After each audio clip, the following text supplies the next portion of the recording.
আসসালামু আলাইকুম এভরিওয়ান। ছুঁয়ে দিলে মন গল্পে 6 নম্বর পার্ট। তো চলো বেশি কথা না কইয়া গল্প শুরু করা যাক। আমি বললাম, আগে তোর সাথে খারাপ কিছু করলে এটা ধর্ষণ হতো, আর এখন তুই আমার বউ, সব বৈধ হবে। চল কাজ শুরু করি। সাথী কোনো কথা বলছে না, শুধু কান্না করছে। আমার কাজ শেষ করে শার্ট পরতে পরতে বললাম, অনেক কিছু বলার বাকি আছে তোরে, শোন। সাথী এক কোনায় কাপড় পরে চুপ করে বসে আছে। আমি বললাম, প্রথম দেখাই তোরে আমার পছন্দ হয়েছে, এটা ঠিক। তোর সাথে আমি খারাপ কাজ করতে চাই নাই। আমার বান্ধবীর গায়ে হাত তুলে তুই বড় অপরাধ করলি।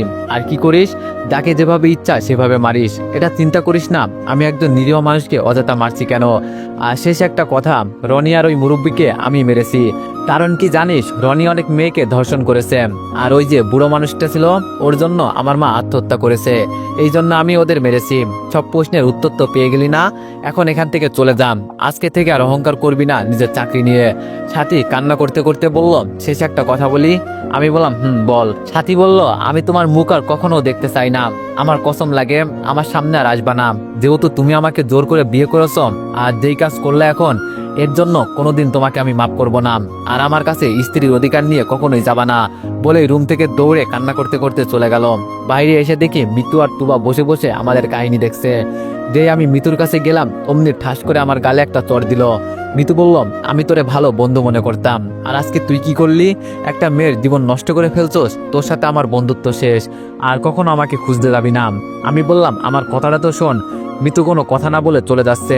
আমি বললাম, তুবা তুই তো। তুবা বলল, আর কি কাহিনী শুনবো বল তোর? আমরা কি মানুষ না? আমাদের কথা একটু দাম দিছস তুই? আজকে কি করলি তুই? কথা নেই বার্তা নেই, এভাবে একটা মেয়ের জীবন ধ্বংস করে দিলি। আমরা বলছি এইসব রাগের মাথায় করিস না, তাও আমাদের কথা শুনলি না। চি। বলেই তুবা চলে গেল। আমি একা একা দাঁড়িয়ে আছি, মনে হচ্ছে যেন প্রতিশোধের নেশায় আজকে আমি অনেক বড় অপরাধ করে ফেলেছি। কি থেকে কি করলাম আমি? চি।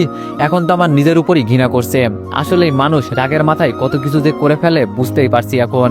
ওদের কথা যদি শুনতাম তাহলে আজকে আর একটু আগে আমি সাথে সাথে কি করলাম বলেই কান্না করছি রাগের মাথায়। কি থেকে কি করে ফেললাম নিজেও বুঝতে পারি নাই। অনেক বড় অপরাধ করে ফেলেছি আমি। আস্তে আস্তে হেঁটে রুমে গেলাম, কিন্তু কিছুতেই ঘুমাতে পারছি না। সাথীর ঘটনাটা শুধু চোখের সামনে ভেসে উঠছে। আমি তো কোনোদিন কোনো মেয়ের সাথে খারাপ কিছু করি নাই, আজকে কিভাবে? সারা রাত শুধু এটাই চিন্তা করলাম, আগে তুবা আর মিতুর রাগ ভাঙাই। সকালে গেলাম তুবাদের বাসায়, দেখি তুবা বসে বসে টিভি দেখছে। আমাকে দেখে কিছু না বলে চুপ করে বসে আছে।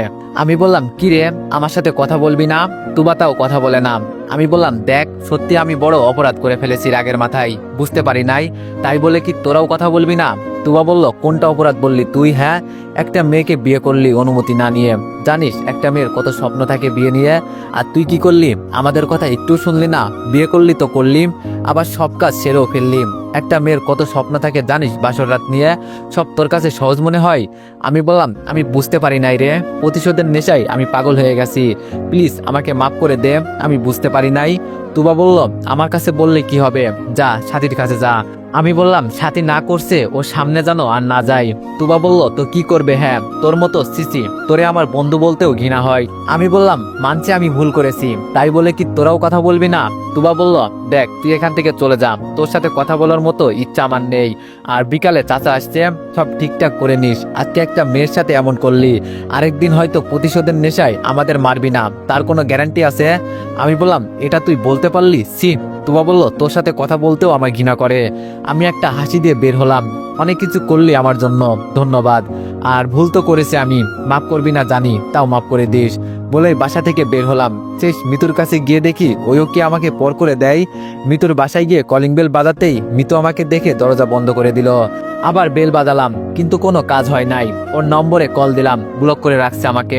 রাস্তা দিয়ে হেঁটে যাচ্ছি আর চিন্তা করছি কত মানুষের জন্য কত কি করলাম, আর সবাই আজকে আমাকে ভুলে গেল। আচ্ছা, আমি না হয় একটা অপরাধ করে ফেলেছি, তাই বলে ওরা কি আমাকে একটু বুঝবে না? হেঁটে হেঁটে থানার সামনে গেলাম, গিয়ে বাইর থেকে দেখি সাথী মনমরা হয়ে বসে আছে। সাথীকে দেখে মনে হচ্ছে সত্যি আমি বড় অপরাধ করে ফেলেছি। ও দেখার আগে আমি এখান থেকে চলে যাই। হেঁটে হেঁটে বাসায় চলে গেলাম, হঠাৎ কে জানি আমাকে জড়িয়ে ধরলো। পিছনে ঘুরে দেখি মিলি।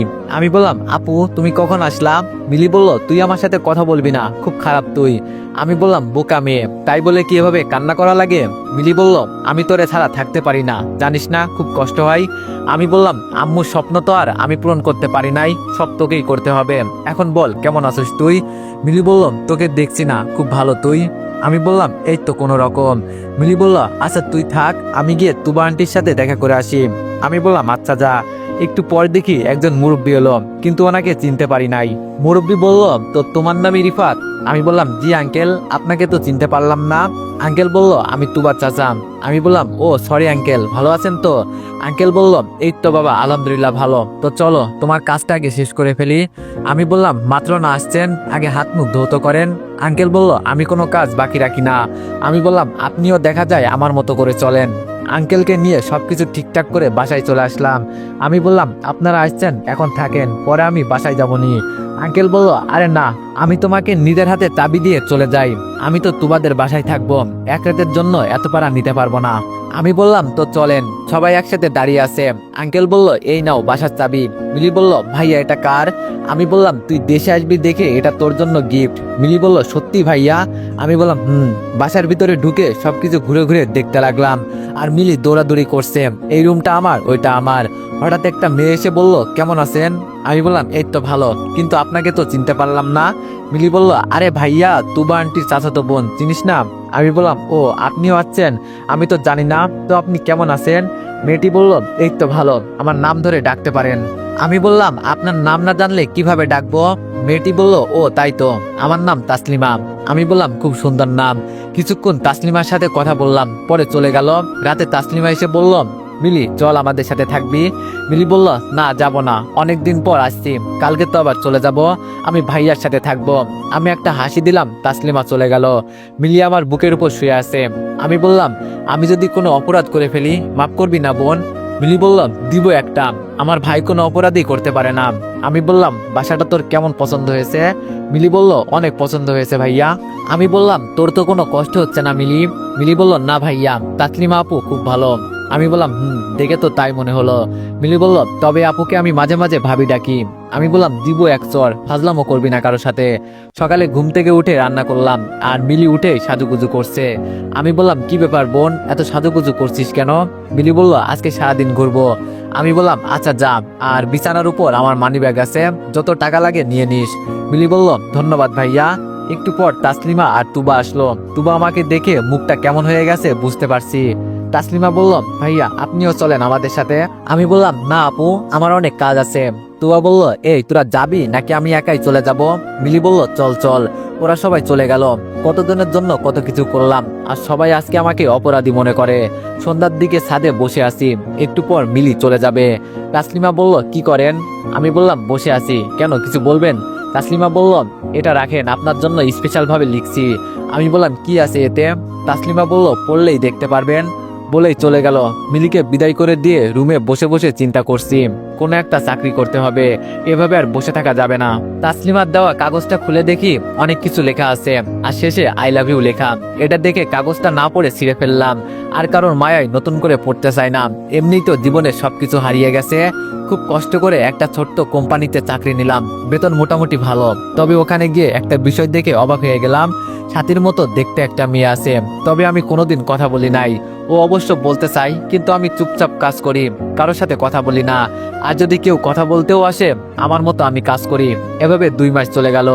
একদিন মাথাটা কেমন ঘুরছিল, তাই হাসপাতালে গেলাম কিছু ওষুধ নিতে। হঠাৎ দেখলাম সাথী হাসপাতাল থেকে বের হয়ে যাচ্ছে। আমি ওকে দেখে একটু আড়াল হয়ে গেলাম। চেহারাটা আগের থেকে অনেকটা শুকিয়ে গেছে। ওকে দেখলে কেমন জানি নিজেকে বড় অপরাধী মনে হয়। আজকে আমি একটা মেয়ের জীবন নষ্ট করে ফেললাম, আমার জন্য আজকে ওর এই অবস্থা।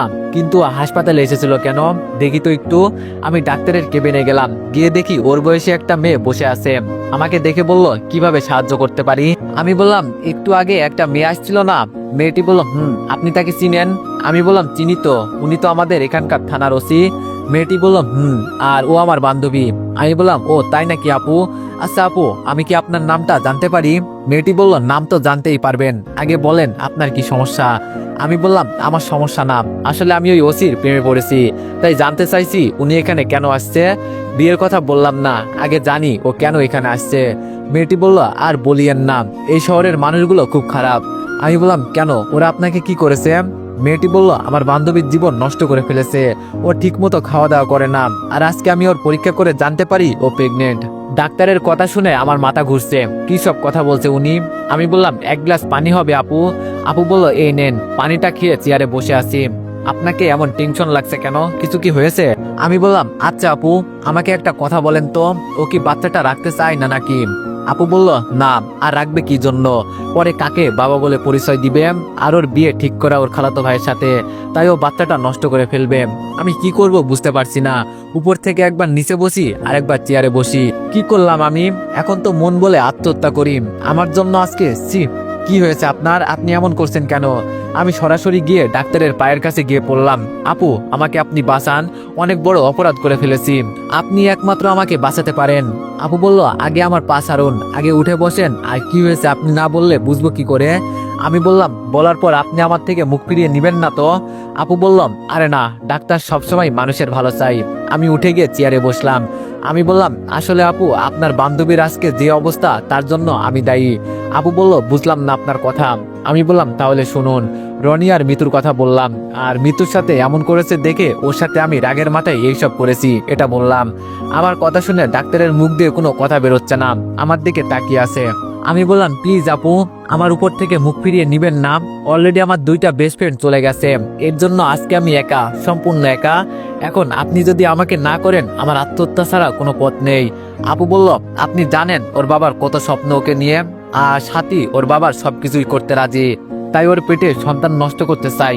আপনাকে দেখে আমি বুঝতে পারছি, নিজের অপরাধগুলো বুঝতে পারছেন, তো এখন কি করতে চান আপনি? আমি বললাম, আপনি আমার বড় বোনের মতো, আমার জীবন তো শেষ হয়ে গেছে, অনেক বড় অপরাধ করে ফেলেছি আমি, তাই আমি আমার বাচ্চাকে মারতে চাই না, ওকে আমি নিতে চাই। আপনি প্লিজ একটু ব্যবস্থা করে দেন, প্লিজ প্লিজ আপু।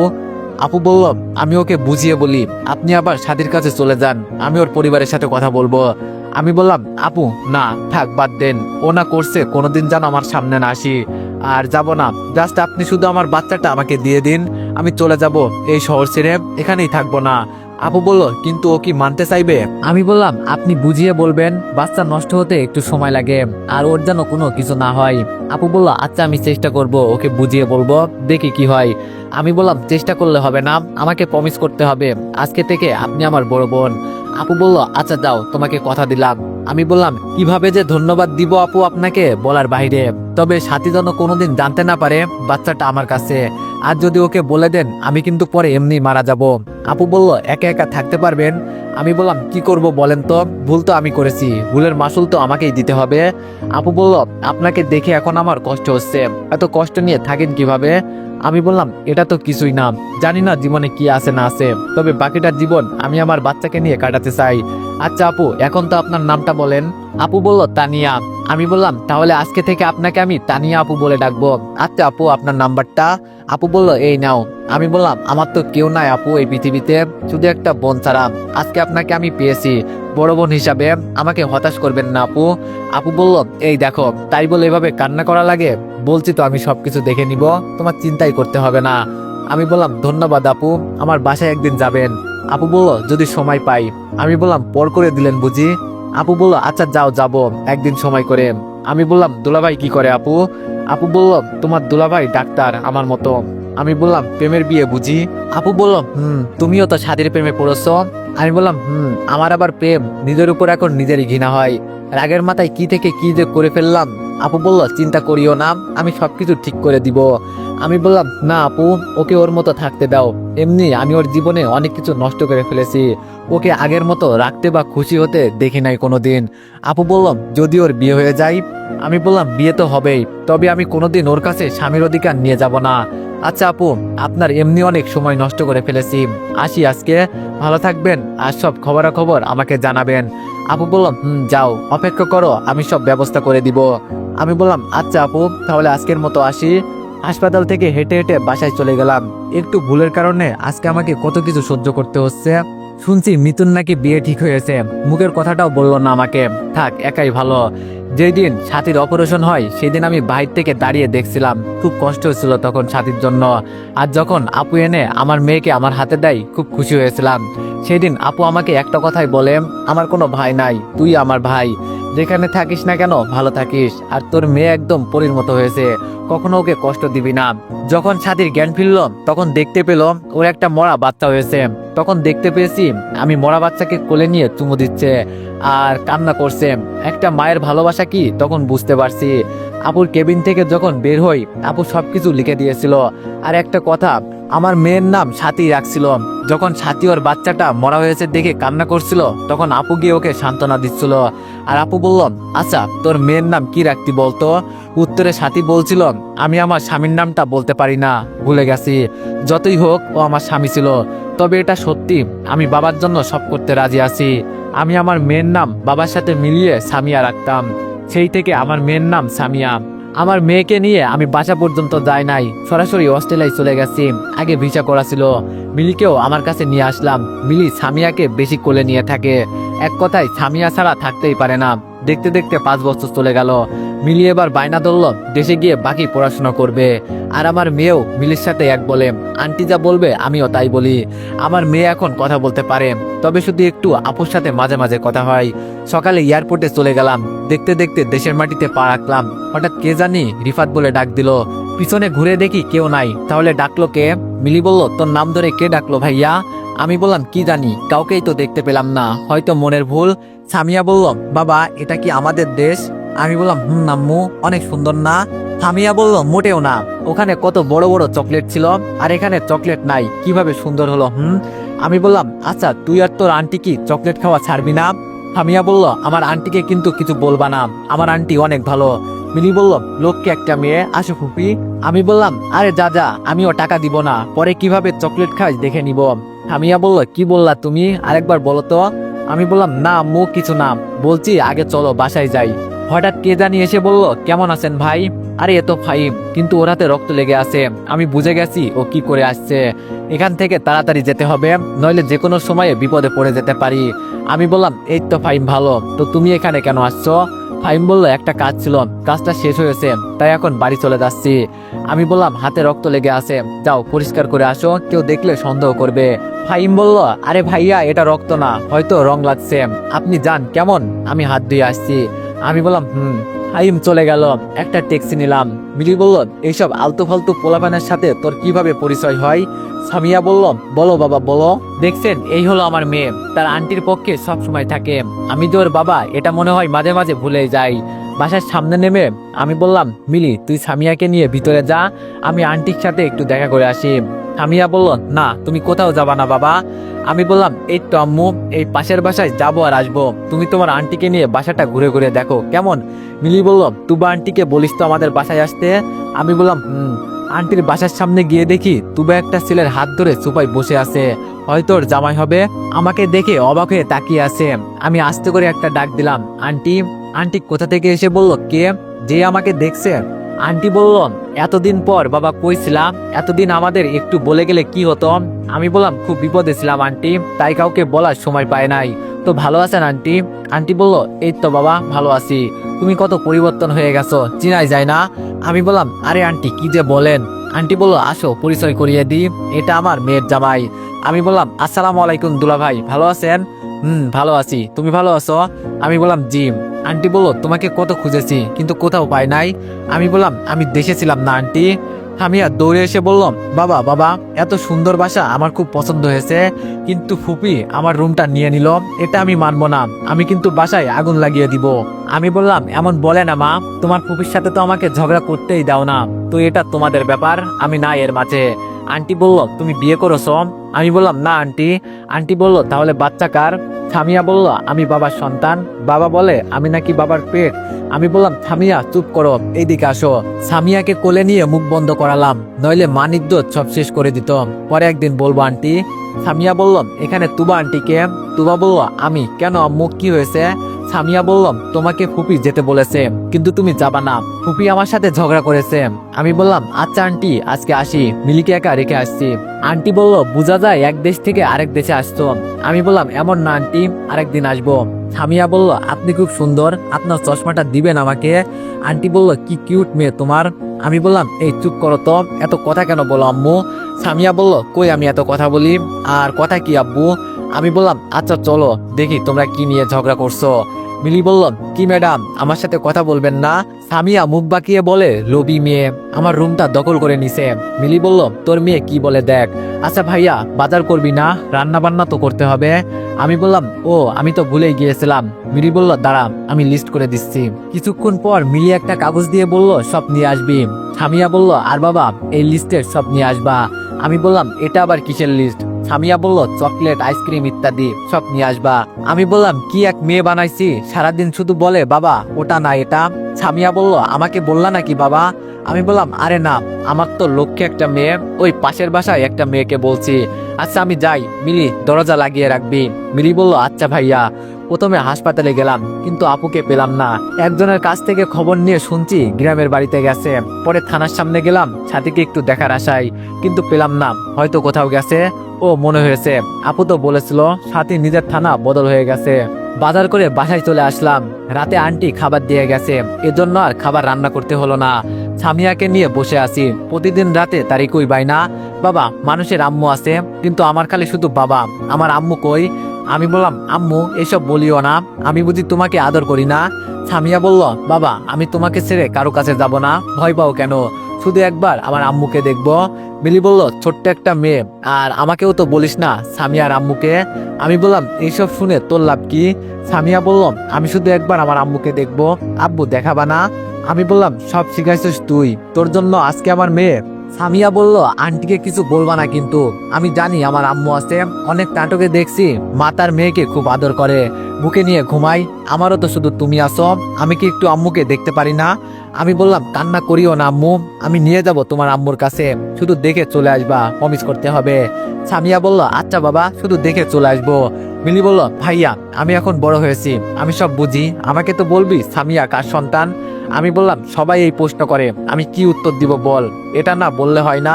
মিলি বলল, আমি তো জানতে পারি তোর বোন হিসাবে। আমি বললাম, সামিয়া মোবাইলে গেম খেলো নাও। সামিয়া বলল, দাও বাবা। আমি বললাম, শোন তাহলে, তোরে আজকে সব বলবো। এক এক করে মিলিকে সব বললাম সামিয়ার আম্মুর বিষয়ে। তো এভরিওয়ান, নেক্সট পার্টের জন্য সবাই বেশি বেশি লাইক আর কমেন্ট করে দিও। ধন্যবাদ।